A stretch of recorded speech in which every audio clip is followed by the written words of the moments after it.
Hi, welcome back to your favorite tarot card expert. Today we're going to be learning about the Knight of Cups. I'm also going to be explaining how the tarot cards correspond with the astrology elements and what astrology elements are considered to be assigned with each card.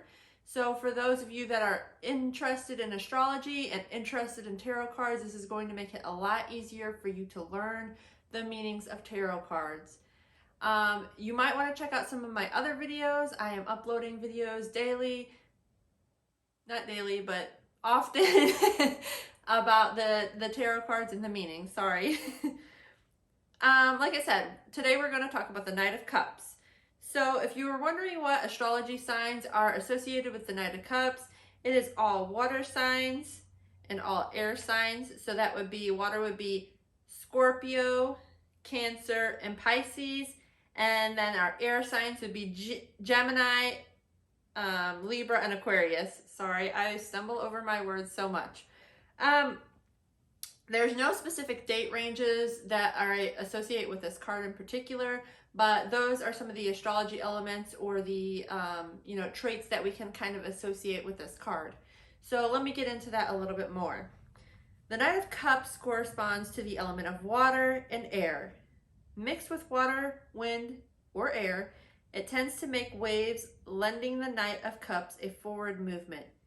As seen in the emotional waves of creative ideas and charm moving forward on the white horse, a symbol of purity and of intention and energy of power. The Knight of Cups has emotions and ideas in strong balance. This can represent the querent or the person that brings these energies into their life, such as a messenger that invites the querent to follow their heart. So remember that we kind of talk about the court cards can mean either a person or a situation. So depending on how you're asking your questions or how you're doing your reading, you want to take that into consideration. So I kind of like to see the Knight of Cups as the one actually getting ready to deliver the message. You know, we talked about the Page of Cups, about that they're getting that spark of idea and the message is starting to form, or the thought is starting to form. The Knight is starting to take action. So they may be writing a love letter, they may be sending you a text message, whatever it might be. Those are just some examples. There's lots of different stories that you can create as you're reading your tarot cards and figure out different things that associate with the actual situation that you have at hand or the type of questions that you're asking. In a love and relationship reading, the Knight of Cups is an indication that love is on the horizon, but it can also be an over-idealized romance or one that is has unrealistic expectations. Okay, so this might be somebody that's a little bit immature, hasn't really thought the process through a whole lot, but they're just kind of, I think of them as kind of going out on a whim and just, they're still romantic at heart. They, like I said, they have a lot of ideas or they're just getting started with it. And the energy, like they said, it could be a little bit, has unrealistic expectations. So they still have their head in the clouds because we associate that kind of with some of the air elements sometimes. They are logical, but the more emotional plus the logical kind of makes it more of a dreamy energy, if that makes sense. Now, if you're reading this and corresponding to like wealth and career, the Knight of Cups appears in a career and wealth reading. This card has a more diplomatic edge and represents the ability to meditate with compassion in work conflicts.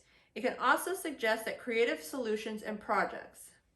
Okay, so in this reading, you kind of just want to make sure that you focus on the creative desires and you follow your heart. That is the main message, I feel like, of the Knight of Cups, is you are taking some action, you're following your heart, you're going in that direction.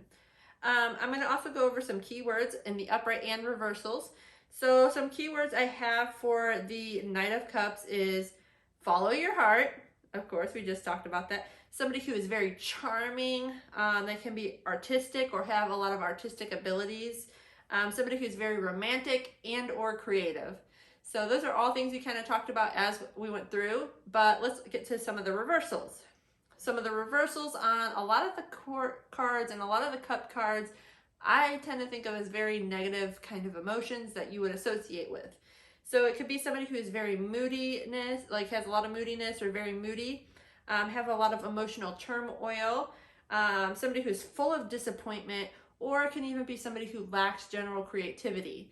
So those are a lot of negative associations that we have with the card and how to read it. If you guys learned something today or like this content, don't forget to give it a thumbs up. I know you did learn something today, so don't forget to do that.